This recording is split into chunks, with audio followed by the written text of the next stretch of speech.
Sa sinugdan, ang Compostela Valley na ilhan sa tibuok kalibutan tungod kay gilibutan kini sa mga kabukiran nga adunay daghang deposito sa mga bulawan. O kini mao'y nahimong sentro sa panginabuhian sa mga katawhan. Malinawon og hapsay ang panginabuhi sa komunidad ni adtong unang panahon.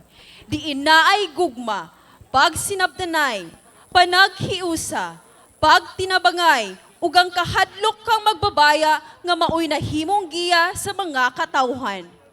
Sa usak ka kabukiran sa lungsod sa New Bataan, may usak ka komunidad nga buhong sa Bulawan, diin ang maong grasya sobra-sobra sa panginahanglan sa katawhan.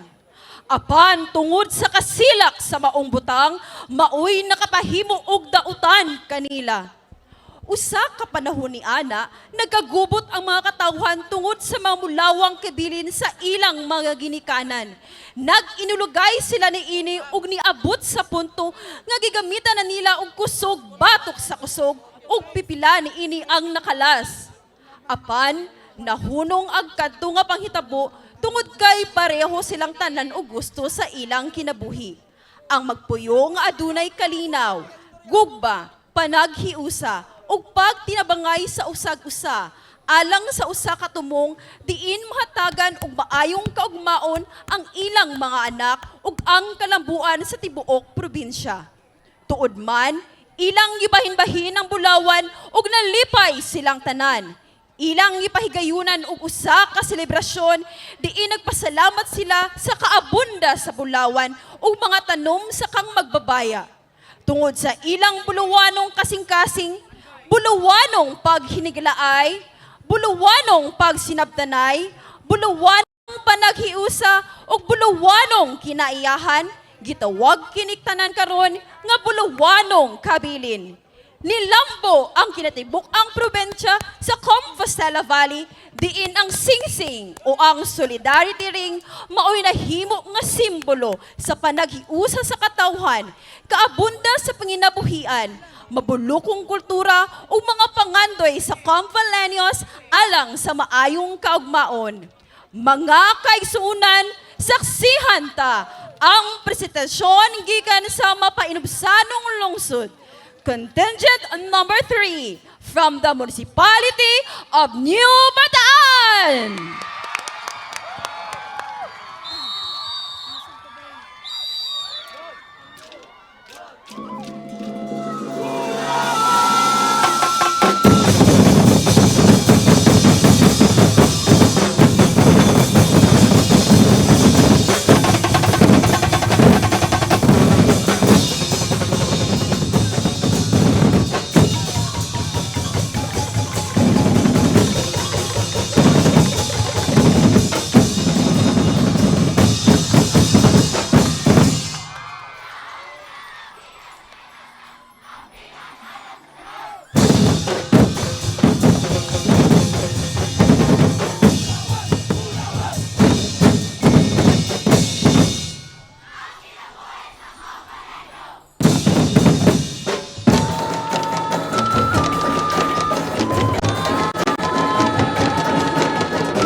Salamat, New Bataan National High School of the Municipality of New Bataan!